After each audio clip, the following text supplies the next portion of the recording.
Let's start things off with the logo we're all familiar with, the Nike swoosh. Now, you may know that Nike is the Greek goddess of victory and the swoosh represents her wing. Now, what you may not know is Nike founder Phil Knight did not design that logo. That was Carolyn Davidson. She was an art student who Phil Knight paid $35 in 1971 to design this logo. And if you know that, you may not know this. In 1983, Phil actually gifted Carolyn 500 shares of original Nike stock, now worth over $1 million. So it has a happy ending. In today's video, we're talking about the secrets behind some of the world's most famous fashion logos.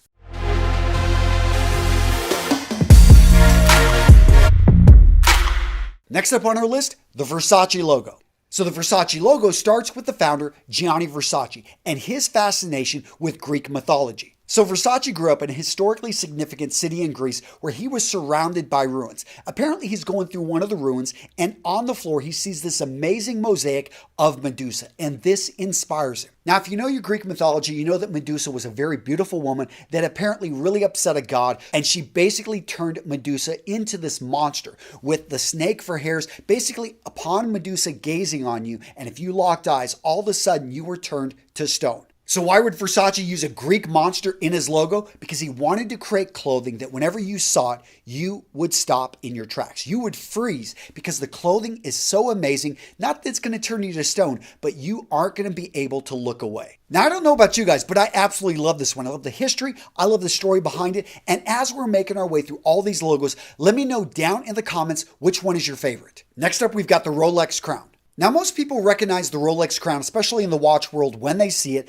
but what you may not know is the slogan for Rolex. A crown for every achievement. This marks the occasion of giving watches as a gift whenever you reach a certain milestone. Now, the name Rolex, it wasn't named after the founders. The founders chose that name because it sounded and it worked in a number of languages. In addition, we look at the number, R-O-L-E-X, of letters in the name, and you look at the 5 points of the crown. Notice how it all works? And the colors are also symbolic. So Wilsdorf and Davis, they wanted gold to symbolize the excellence in watchmaking and the green to symbolize prosperity. And to this day, we see the logo, we see the colors, we see the symbolism in every product Rolex puts out. Next up, we've got the company Burberry, made famous by the trench coat. Now, they didn't invent the trench coat, but they definitely made it popular. They were the most prolific producers of the trench coat at the first part of the last century. And what we've seen is these guys have continued to expand over the last 170 years of the company's existence. So for 117 years, the logo of Burberry was the equestrian knight. Now, the knight is carrying a banner with the Latin word prorsum, which means forward. Now, the banner, along with the knight's armor, is a symbol of the company's pioneering strides in outerwear. Sadly, they got rid of this logo in 2018. Next up, we've got Adidas.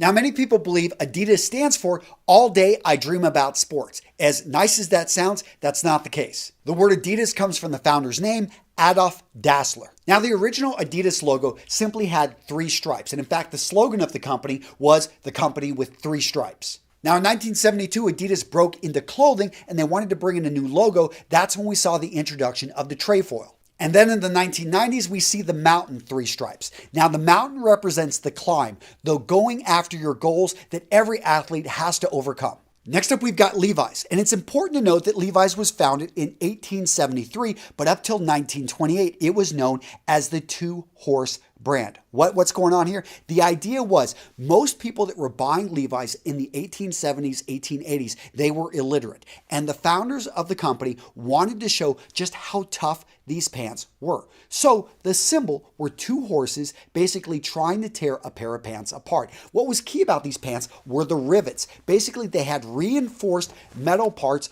on areas of the stitching that would tear the pant. Basically, other pants that were inferior would fall apart. And the whole idea here was to be able to show illiterate people that these were very tough pants. So in 1928, they officially changed the name to Levi's, but to this day, we still see the 2 horses pulling the pants apart in the logo. Next up, we've got watchmaker Patek Philippe.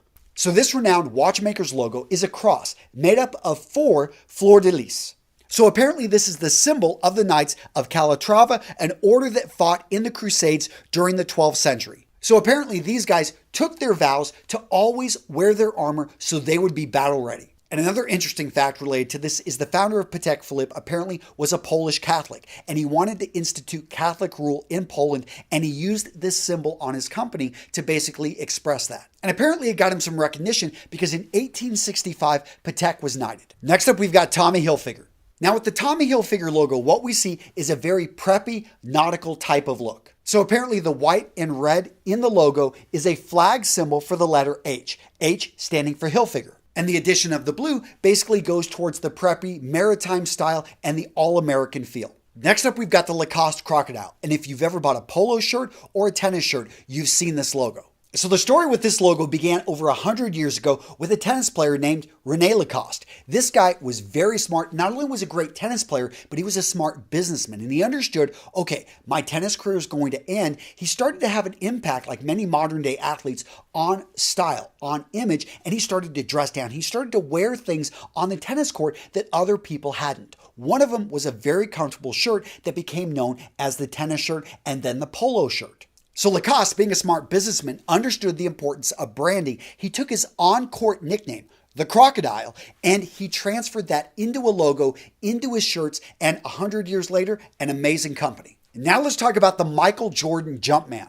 So it was in 1988 on Air Jordan 3s that we first saw the Air Jordan Jumpman logo. Now what's really interesting about this logo, it was based off a 1984 picture taken prior to the Olympics of Michael Jordan basically holding the ball with his left hand, which normally he would dunk with his right. He jumped up into a ballet pose. Yes, that's what they actually said. And he's like, yeah, I wasn't dunking or anything. I just simply was going for a good photo for the photo shoot. Now the actual Jumpman silhouette, that was created from the photo, but the artist that created it, he went off to another venture. It was put to the side. A couple years later, it was found by another artist at Nike, and they're like, hey, this is good, and the rest is history. So if you like this video, you're going to love this one. 7 strange style hacks that most guys do not know. I had a lot of fun with this video. I talk about things that, yes, most guys have never tried, and they're going to make you a better dressed man. So go check out this video right here. I'm linking to it down in the description. And if that doesn't float your boat, check out this video, 21 wardrobe essentials that every man needs. I go into a lot of detail in this video.